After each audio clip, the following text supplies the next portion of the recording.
Today I, Ramesh Penta, is going to present the third lecture on real numbers. What we did in the previous lecture. In the second lecture we discussed about the fundamental theorem of arithmetic. The fundamental theorem of arithmetic is given by Carl Friedrich Gauss. In class 9th, we have studied irrational numbers along with their properties and their representation on the number line. We also read that under root p is an irrational number when p is not a perfect square. Now we shall apply fundamental theorem of arithmetic to prove the following, that is root 2, root 3 and so on, as well as root p are irrational numbers where p is not a perfect square.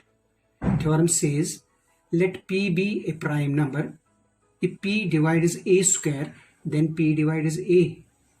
When a is positive integer, since a positive integer can be factorized as product of primes. By the fundamental theorem of arithmetic, let a is equal to p1 into p2 into p3 dash dash into pn, where p1 p2 dash are prime, not necessarily distinct. Now a is equal to p1, so carrying both sides, a square is equal to p1 square. Since p is prime and divides a square, or p is a prime factor of a square, but by the uniqueness, a square cannot have prime factors other than p1, p2, p3 and pn. Thus p is one of p1, p2, p3 or dash dash pn. That implies p divides p1 into p2 into p3 and so on. P divides a. Hence the theorem is proved. One example on this is given as under. Example first. Prove that root 7 is an irrational number. Now let us assume that under root 7 is rational. That means under root 7 equal to a upon b, where a and b are integers and are co-prime numbers. Under root 7 is equal to a upon b. Now by cross multiplication b comes here, that means under root 7b is equal to a. So carrying both sides, under root 7b whole square equal to a square. 7b square equal to a square, that is our first condition. Here a square is dividend, 7 is divisor and b square is quotient. Also remainder is 0 by Euclid's division lemma. That means a square is divisible by 7. Let a is equal to 7m. So carrying both sides, this m is again quotient. So 7b square, a square is equal to 49m square. A square's value we will put here. It is 7b square is equal to 49m square. 7 factorizes this, it is 7m square. B square is divisible by 7 or b is divisible by 7. But this is a contradiction because a and b are co-prime numbers and a and b have common factor 7, which is not possible. Thus our supposition is wrong. Hence under root 7 is an irrational number. Here is given co-prime numbers are those numbers which have common factor only 1. Example number second. Prove that root 3 is an irrational number. Again the same procedure. Let us assume that under root 3 is a rational number. Then under root 3 is equal to a upon b, where a is and b is not equal to 0 or integers and or co-prime numbers. So b under root 3 is equal to a by cross multiplication. So carrying both sides, we again get a square equal to 3b square. Using Euclid's lemma, we can say that 3 is a factor of a square. A is equal to b root 3. So carrying both sides, we get a square equal to 3b square. Using Euclid's lemma, we can say 3 is a factor of a square or 3 is factor of a. 3 is divisor, a is dividend. Thus implies 3 is a factor of a, or a is equal to 3m for some integer m. Putting in first, we get 3b square equal to 9m square. This 3 factorizes this 9, that is b square equal to 3m square. 3 is factor of b square or 3 is factor of b. Thus a and b have at least 3 as common factor. But this is again a contradiction because a and b are co-prime numbers having common factor 1 only. Thus our supposition is again wrong. This means that under root 3 is irrational number. Example third. Prove that 3 plus root 5 is irrational number. Solution here again, let us assume that 3 plus root 5 is rational. Then 3 plus root 5 is equal to a upon b, where a and b are co-prime numbers. Shift rational numbers 3 to right hand side. That is a upon b minus 3 equal to root 5. A minus 3b upon b is equal to root 5. Since a and b are co-prime integers, that is, let us make the 1 and 3. A is 1 and b is 3, or any other co-prime number. It is 1 minus 3 into 3 upon 3 is equal to root 5. The value comes minus 8 by 3 is equal to root 5, which is not true. Hence minus 8 by 3 is rational and root 5 is irrational. Thus our supposition is wrong. Hence 3 plus 5 is an irrational number. Example 4th. Prove that 2 upon root 7 is an irrational number. Again, let us assume a by b equals 2 upon root 7. A by b is equal to 2 into 1 upon root 7. Hence 2 is a rational number. It is transposed. 4. Prove that 2 upon root 7 is irrational number. Solution. Let us again assume a by b is equal to 2 upon root 7. This implies a upon b is equal to 2 into 1 upon under root 7. Now here 2 is rational number. It is to be transposed to left hand side. When from the numerator any number comes to any side, it goes in the denominator. A upon 2b is equal to 1 upon root 7. A upon 2b is equal to 1 into under root 7 by 7.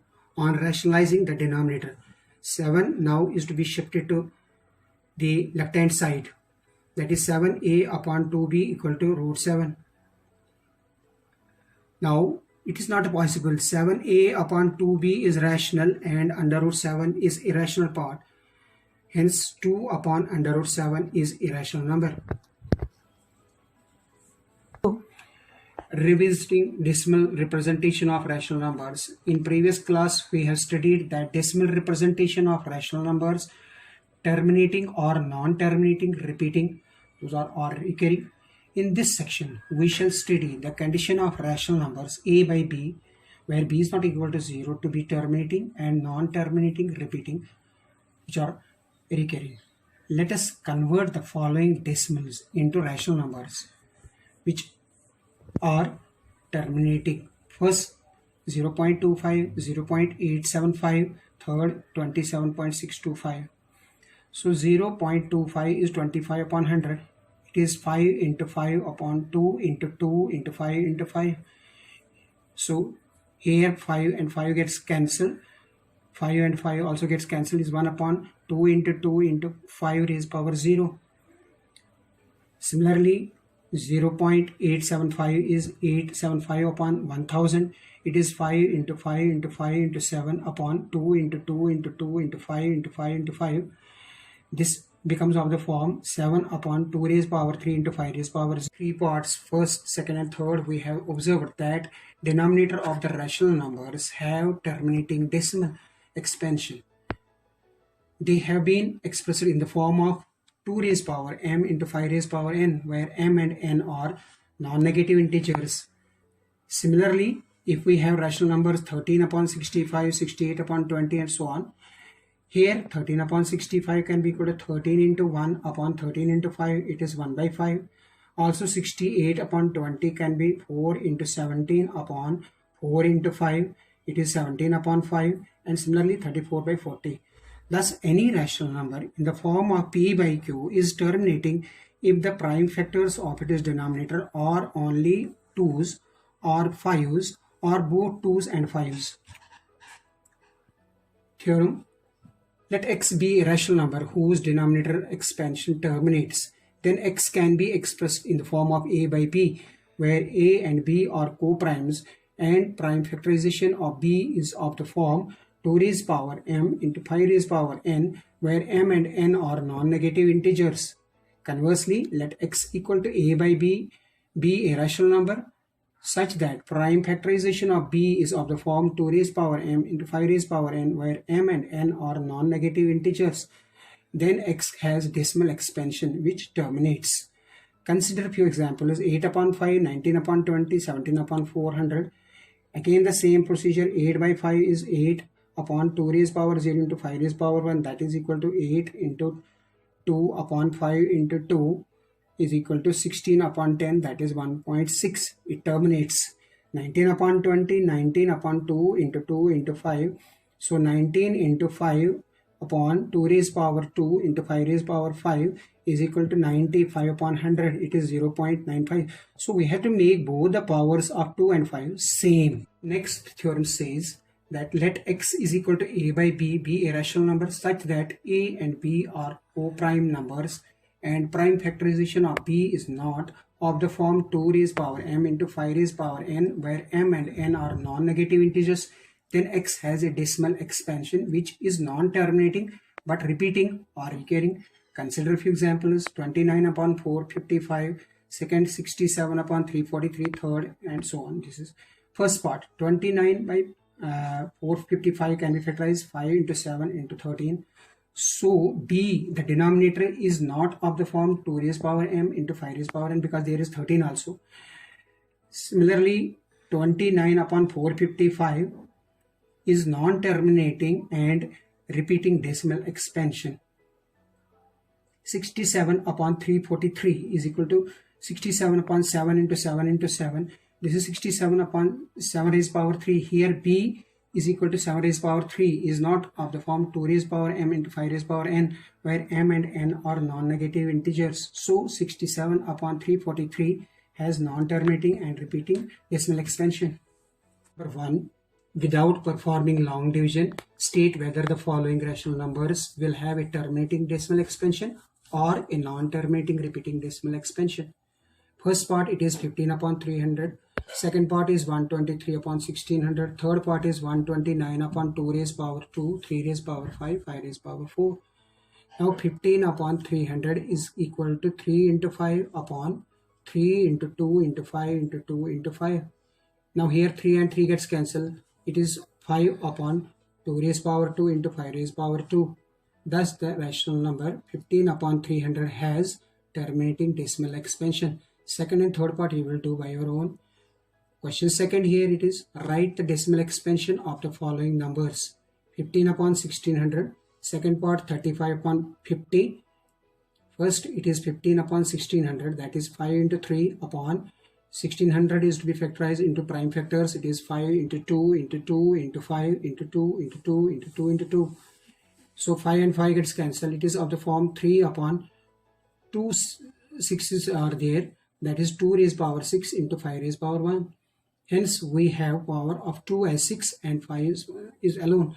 Thus to get same power of 5, also 5 5's are required. Now we will multiply both numerator and denominator by this 5 raised power 5, that is 3 into 5 raised power 5 upon 2 raised power 6 into 5 into 5 raised power 5. This 5 raised power 5, this 5 raised power 5 is multiplied in both numerator and denominator, that is 3 into 5 into 5 into 5 into 5 into 5 upon 2 raised power 6 into 5 raised power 6, that is 9375 upon 2 into 5 raised power 6, that is 937 upon 10 followed by 5 zeros, that is equal to 0.009375.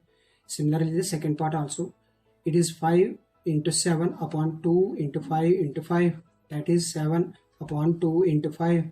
This is 7 upon 10, that is 0.7.